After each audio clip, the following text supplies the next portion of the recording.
The rain tapped against the window pane with small, impatient fingers. The ticking droplets matched the rhythm of another storm, the one echoing inside my chest. That night, for the first time in a long while, I was alone. My husband, Anderson, had left for a business trip for a few days, and this house, without him, felt far too quiet. I had started reading my book and, without realizing it, drifted off to sleep. The novel lay open on the bed, pages still exposed, the blanket slipping to the edge of the mattress. Only a dim lamp was on in the room, its golden glow casting a soft shimmer over my skin. Somewhere between sleep and wakefulness, I heard the door slowly creak open. At first, I thought I was dreaming, but I wasn't. Liam. He stood in the doorway. The cold white light from the hallway outlined his frame, sharpening his features. His broad shoulders slumped slightly, making him look both younger and older than 19. His black t-shirt clung to his chest, damp curls sticking to his forehead, like he had been caught in the rain on a warm night. Droplets of water trickled from his chin, leaving tiny marks on the wooden floor, and he was watching me. His eyes flickered to my nightgown, where the strap had slipped off my shoulder. A few seconds, maybe longer. My pulse quickened with a sharp motion. I pulled the blanket up over me, but it was too late. I could already feel the trace his gaze had left on my skin. "Aunt Clara," he said, his voice low, almost a whisper. Hearing him call me that had always felt unnatural. Liam was Anderson's ex-wife's cousin's son. His father had married my sister, which had somehow made him part of our family, but he had never really felt like a part of it, at least not until last summer. One day, he had suddenly shown up at my door, a backpack slung over one shoulder, a broken look in his eyes. My parents' divorce was loud, he had said. I hadn't asked what he meant, but I had let him in, and from that day on, Liam had become a part of my life. And now, here he was, standing in my room, alone at midnight. Goosebumps rose on my skin, but not from the cold. "Why are you here?" I whispered, before Liam makes everything even crazier. Don't forget to subscribe to my channel and turn on notifications. I promise by the end of this story, you'll be breathless and ready to comment. Liam took a step forward. I heard the faint creak of the wooden floor beneath his weight. "I couldn't sleep," he said. His voice was deeper now, rough around the edges. And that's when I realized he wasn't a boy anymore. When he looked at me, there was no innocence left in his eyes. There was something darker or something deeper. I keep thinking about things. Things? The word hung in the air. It grew in the silence between us. And in that moment, I knew exactly what he was thinking, because I had been thinking the same thing.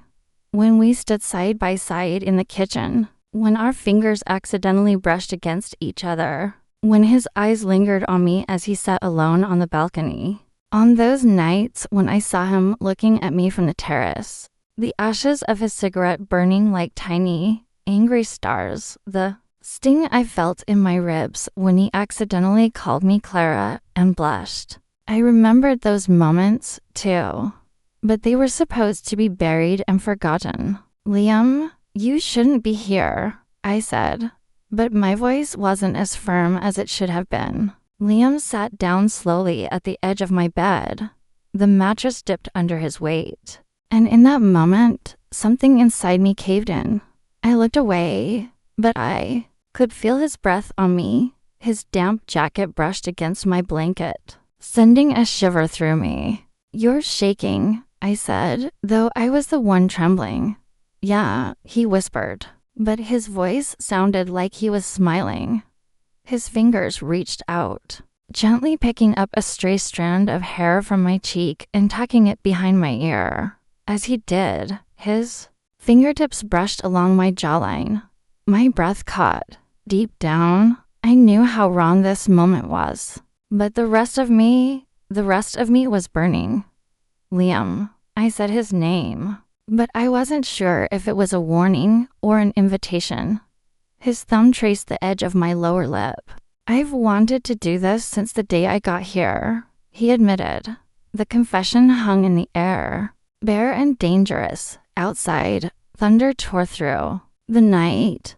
And I thought, for just a second, would we survive what came next? This night was different. Liam was here, inside my room, sitting at the edge of my bed, and his eyes were on me.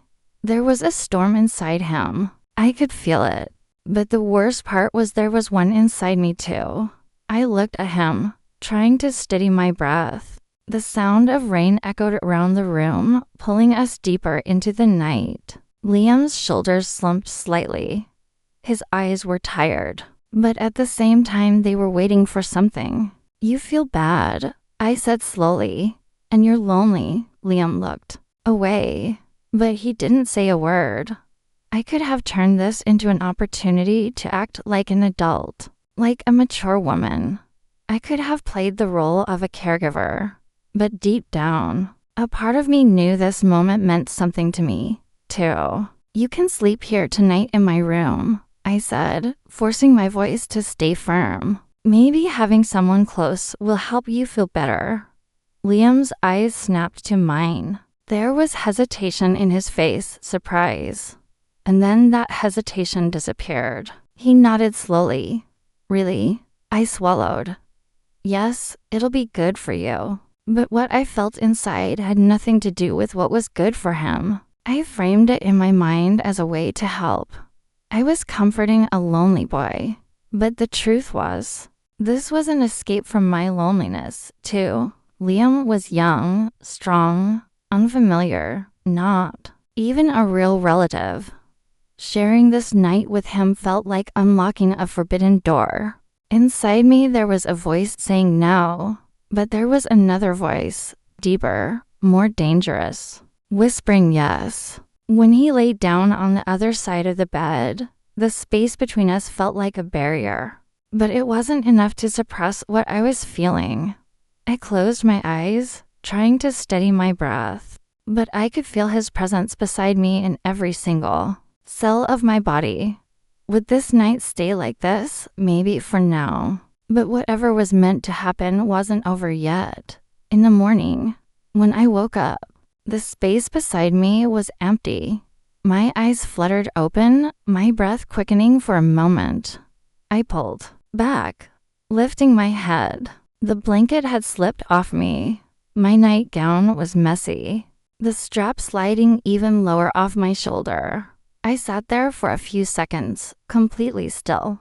What had happened? A sudden doubt rose inside me. Could it be? Stop it, Clara, I whispered to myself, firm and sharp. This couldn't have happened. It shouldn't have happened. But the excitement bubbling inside me at the mere thought of the possibility, it was undeniable. I quickly adjusted my nightgown. I couldn't think about this. He had slept beside me. Yes, but that was it. Nothing happened. Nothing happened. Then the door creaked open and I saw Liam walk in. He was wearing nothing but a towel. Droplets of water trailed down his chest. His hair was wet, his face hazy. Calm. I was sweating a lot this morning, he said, running his hands through his damp hair, the edge of the towel shifting slightly under his fingers. Did I come to your room last night? I must have been really out of it. Thanks for taking care of me. My eyes locked onto him. That was it. That's all it was. A small wave of disappointment flickered through me, but I quickly shoved it down. He had seen me. He had seen how I slept last night, the way my nightgown had shifted, the way I had looked in bed. He had seen everything. The thought sent a strange mix of embarrassment and excitement rushing through me. Forcing myself to act normal, I quickly looked away and gave him a small smile. It's nothing, Liam. It wasn't a problem for me. But that was a lie. Pretending it wasn't a problem, ignoring the pull between us. trying to put out the fire growing inside me. It was all part of a game, and I wasn't sure how much longer I could keep playing. We made breakfast together. As we moved around the kitchen, there was an unspoken closeness between us, but neither of us acknowledged it. Liam would glance at me from the corner of his eye, then quickly look away, and I was still lost in the echoes of last night. Everything looked like a normal morning, but it wasn't. The day would go on. Things would continue as if nothing had changed. But when night came, I knew nothing would stay the same. Because alcohol ruined the game, Anderson wouldn't be back for days. Liam was still here, still with me.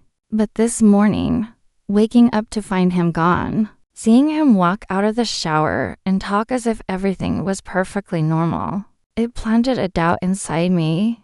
Did he really not remember? Or did he remember and was pretending to forget?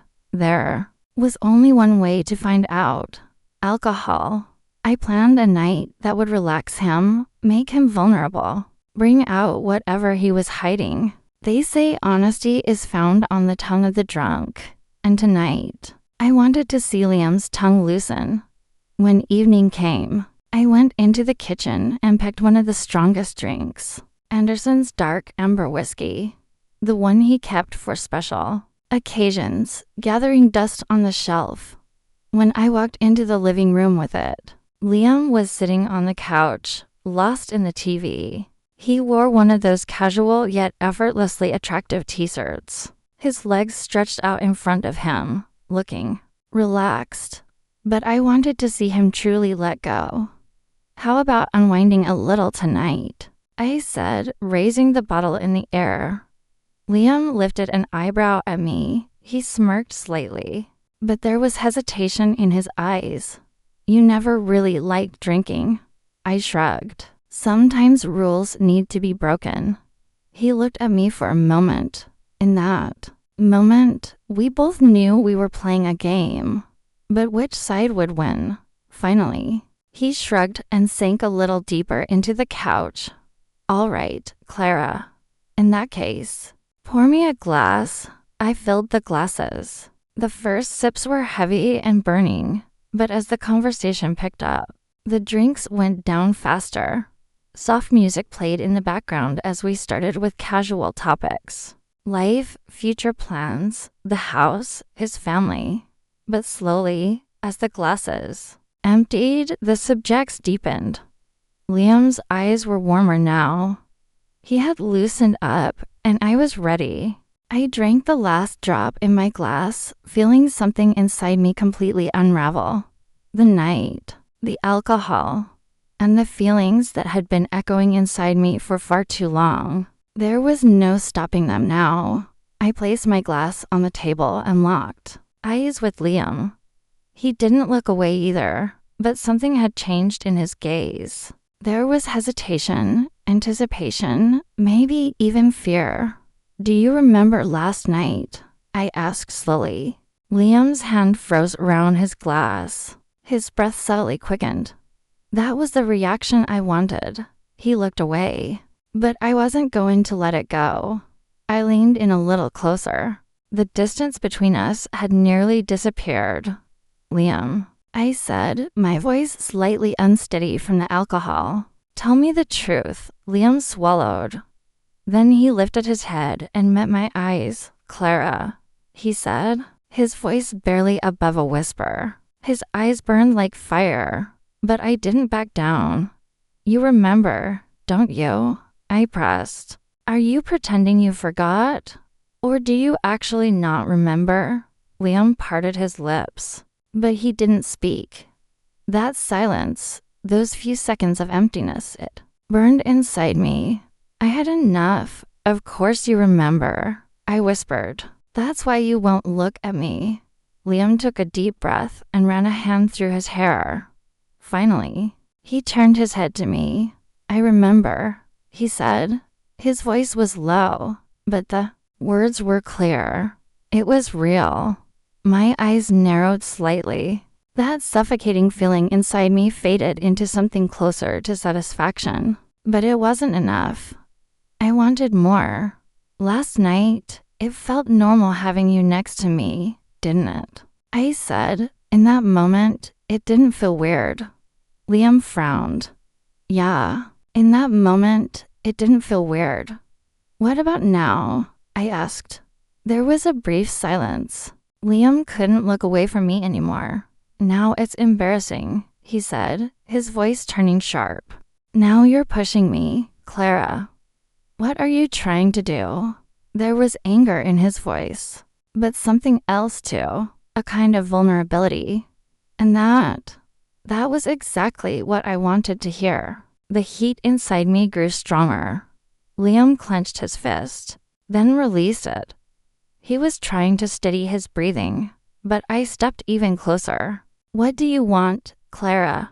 He asked, his voice rough, tired. You want to humiliate me more. I remember last night. Okay, but you acted like nothing happened. It was normal back then. So why the hell are you doing this now? At that moment, I saw Liam completely laid bare in front of me. There was a kind of defeat in his eyes. But at the same time, something inside him was fighting. I let the fire inside me take over. Pressing my hands against the table, I locked eyes with him. Clara, he said, his voice trembling with anger. Did you get me drunk just to do this to me? As he spoke, his eyes stayed locked on mine. He was questioning, trying to understand. But it was too late to think now. Right then, without hesitation, I leaned in and kissed him. The kiss was the explosion of every bottled-up emotion. Liam froze at first, but then his hands instinctively went to my waist like he wanted to push me away. But he didn't. He was fighting himself, but I had already won. That night was heading in a completely different direction, and we both knew it. I suddenly stood up, my breath uneven, grabbing the whiskey bottle from the table. My fingers tightened around the glass. I took another sip, feeling the familiar burn rush through me. But this time, it wasn't just the whiskey that was setting me on fire. Without taking my eyes off Liam for even a second, I walked toward the couch, my steps slow, deliberate. I realized I was trembling, but it had nothing to do with the alcohol.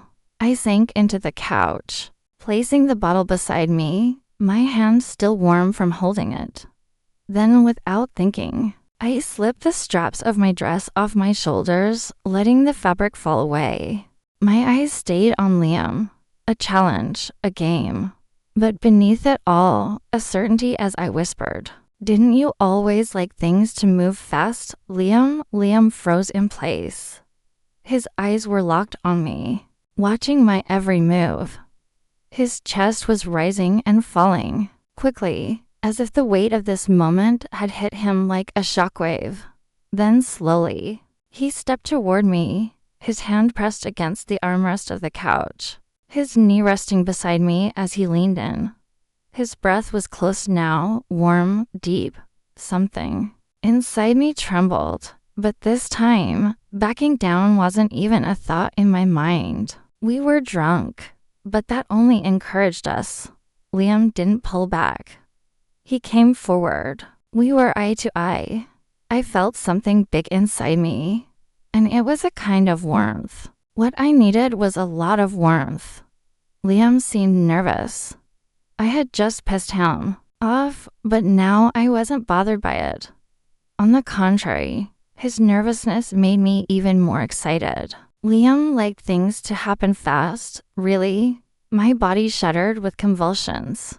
I let out aloud, "Liam, that was amazing." My voice shook. I was out of breath and reed. I looked into his eyes and said, "Liam, this feeling is so big and indescribably beautiful. Thank you so much. I'm glad you remembered last night," I said, laughing slightly. I was about to say, "Wasn't it a little too late?" And Liam let himself go completely. I felt a great warmth fill me, and I felt like I was in love. He was drunk and exhausted. He fell asleep right next to me. I drank for a while longer and watched Liam thinking about us.